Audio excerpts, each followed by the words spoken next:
قل بفضل الله وبرحمته فبذلك فليفرحوا هو خير مما يجمعون۔ بسم اللہ الرحمن الرحیم۔ مومنوں کو چاہیے کہ ایمان والوں کو چھوڑ کر کافروں کو اپنا دوست نہ بنائیں۔ جو ایسا کرے گا اس کا اللہ سے کوئی تعلق نہیں۔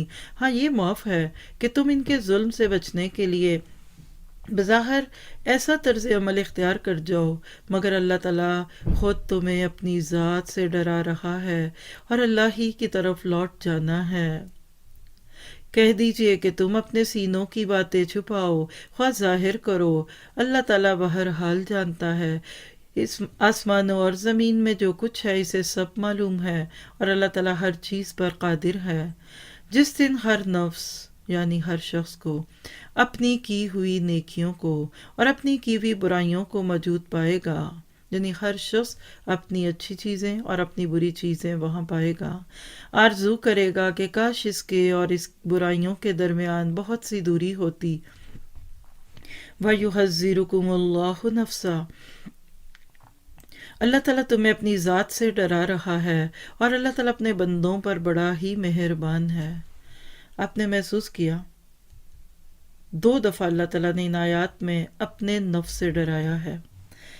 کیا آپ کو اللہ سے ڈر لگتا ہے؟ آپ کہیں گے جی بہت لگتا ہے۔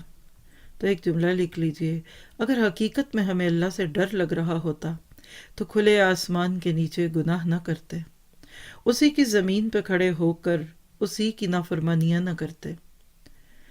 کسی مالک کے سامنے نوکر کبھی غلط کام نہیں کرتا، تو کیا اپنے مالک کی موجودگی کا احساس رب کی موجودگی سے زیادہ ہے؟ دوسری بات ان آیات میں ہم نے پڑھی کہ اللہ کو چھوڑ کر غیروں سے مدد مانگنا۔ اب دیکھیے کہ آیت 27 میں ہم نے اللہ تعالیٰ کی جو صفات دیکھی، اس میں کیا تھا کہ عزت دیتا ہے اور رزق دیتا ہے اور خزانوں کا مالک ہے مثلا۔ تو ہم یہی چیزیں جب غیر مسلموں سے مانگنے لگ جاتے ہیں تو اللہ تعالیٰ کو اس پہ غصہ آتا ہے۔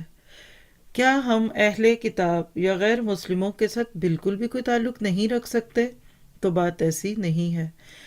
پورے قرآن پاک کو جب آپ سمجھنے لگیں گے تو آپ کو انشاءاللہ تعالی بہت اچھی طرح سے یہ بات سمجھ آ جائے گی کہ کفار سے تعلق کے 5 درجے ہو سکتے ہیں۔ ایک ہے موالات کا، ولایت کا، دلی دوستی کا، ان کو مشکل کشا سمجھنا، ان سے مدد طلب کرنا، یہ جائز نہیں ہے، اسی کا ادھر حکم ہے۔ اس کے علاوہ مواسات کا تعلق ہے، ہمدردی کا۔ ایک مسلمان ڈاکٹر ہے اور اس کے پاس بیمار شخص آتا ہے، وہ غیر مسلم ہے، آپ ہمدردی کیجئے۔ کوئی ہوم لیس ہے، آپ اس پہ ہمدردی کیجئے، یہ بھی جائز ہے۔ اسی طرح مدارات کا تعلق، خاطر مدارت بولتے ہیں نا، یہ بھی کر سکتے ہیں۔ وہ آپ کے گھر آگے، وہ آپ کے پاس آگے، آپ ان کے ساتھ اچھا تعلق رکھیے۔ ایک ہے معاملات کا، معاملات کا تعلق ڈیلنگز، آپ غیر مسلم کے پاس جاب کرتے ہیں، غیر مسلم آپ کے پاس کرتا ہے، کوئی حرج کی بات نہیں، لین دین چلتا ہے۔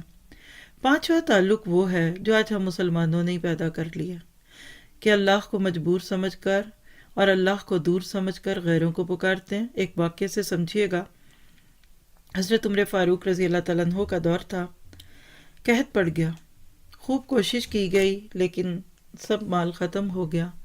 جب دیکھا کہ قحط ہے اور لوگوں کی ضروریات پوری نہیں ہو پا رہی تو حضرت عمر فاروق رضی اللہ عنہ نے قریب کی کسی سپر پاور کو خط لکھا اور مدد کی اپیل کی۔ وہ تو چاہتے ہی یہ تھے، اتنا بڑا قافلہ بھیجا کہ ایک اونٹ اگر مدینہ میں ہے تو دوسرا اونٹ اس کے ملک میں ہے، لیکن پوری نہیں پڑی، چند دن میں سب ختم۔ ایک بدری صحابی کے خواب میں نبی صلی اللہ علیہ وسلم آ کر کہتے ہیں کہ عمر کو کیا ہو گیا، اور جب یہ جملہ اس شخص نے آ کے عمر فاروق کو بتایا، عمر کو تو فکر لگ گئی رضی اللہ عنہ کہ میں نے کیا غلطی کی ہے کہ اللہ کے نبی نے خواب میں آ کے ناراضگی کا اظہار کیا۔ شورا بٹھائی گئی، علماء کرام نے کہا کہ عمر رضی اللہ عنہ آپ سے یہ بھول ہو گئی، غلطی ہو گئی کہ آپ نے صلاۃ الاستسقاء تو پڑھی نہیں، یعنی رب کو نہیں پکارا اور غیر مسلم سے مدد طلب کی۔ بس عمر جان گئے، کہا سب چلو کھلے میدان میں۔ وہاں جا کر صلاۃ الاستسقاء پڑھنے کی دیر تھی، مدینہ کے آسمان پہ بادل امڈے اور اتنی جل تھل ہوئی کہ قحط ختم ہو گیا. یہ ہے اصل میں اس میں. تو ہم ایڈ تو لیتے ہی رہیں گے. اگر ہمارا اللہ پر ایمان کم ہوگا تو ضرورت ہے کہ انسان اللہ کا خوف رکھے، اور جو اللہ سے ڈرتا ہے وہ پھر کسی اور سے نہیں ڈرتا، اور جو اللہ سے نہیں ڈرتا پھر وہ ہر ایک سے ڈرے گا.